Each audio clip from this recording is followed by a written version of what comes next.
A kú ojúmọ́ o. Mo láyọ̀ láti kí wa káàbọ̀ sórí ètò ọ̀run ṣíṣí. Òní ni ọjọ́ Ẹtì, ọjọ́ 5 oṣù 5 ọdún 2023. Ìwé ọ̀run ṣíṣí náà ni a ti ọwọ́ bàbá wa nínú Olúwa, olùṣọ́ àgùntàn Énọ́kù Adéjàre Adébóyè kọ.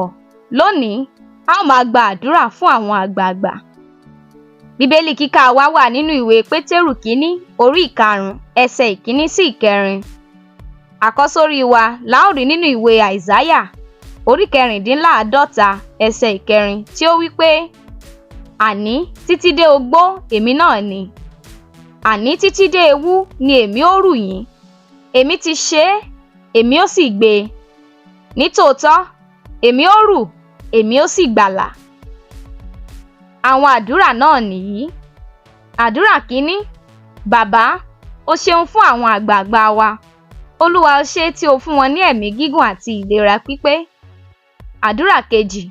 Bàbá, jọ̀wọ́ dárí gbogbo ẹ̀ṣẹ̀ tí àwọn àgbààgbà wa ti lè ṣẹ̀ sẹ́yìn jì wọ́n kí wọ́n bá lè ní àǹfààní ní ọjọ́ ogbó wọn.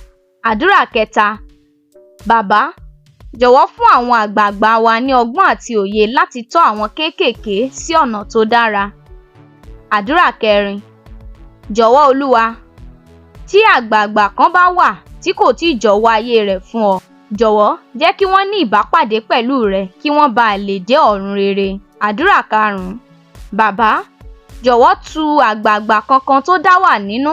Jọ̀wọ́ Olúwa, mú àwọn ènìyàn yí wọn ká tí yóò fi ìfẹ́ àti ìtọ́jú hàn sí wọn. Àdúrà 6. Bàbá, jọ̀wọ́ fún àwọn àgbààgbà wa ní ìlera pípé. Má jẹ́ kí àwọn àrùn tí ó máa ń ṣe àwọn arúgbó wá sórí àwọn àgbààgbà tó yí wa ká, Olúwa. Àdúrà 7. Bàbá, má jẹ́ kí àwọn ìgbìyànjú àwọn àgbààgbà wa nípa ti Ọlọ́run lọ lásán. Jẹ́ kí àwọn ọmọ wọn gbé ohun tí wọ́n fi sílẹ̀ ní àgbéyè. Àdúrà 8.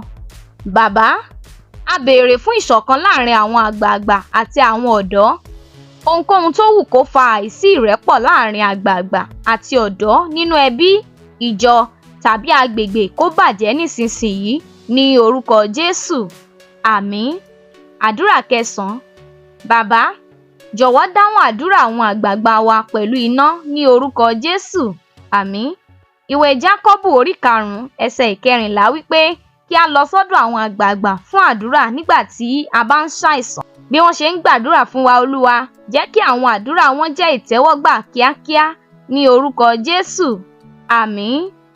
Àdúrà 10. Bàbá, jẹ́ kí àwọn àgbààgbà wa fi ogún tó dára sílẹ̀ fún wa. Jẹ́ kí ó jẹ́ kìkì ìbùkún nìkan ni yóò máa sàn láti ọ̀dọ̀ wọn sí ọ̀dọ̀ àwọn kéékèèké ní orúkọ Jésù. Àmín. Àdúrà 11.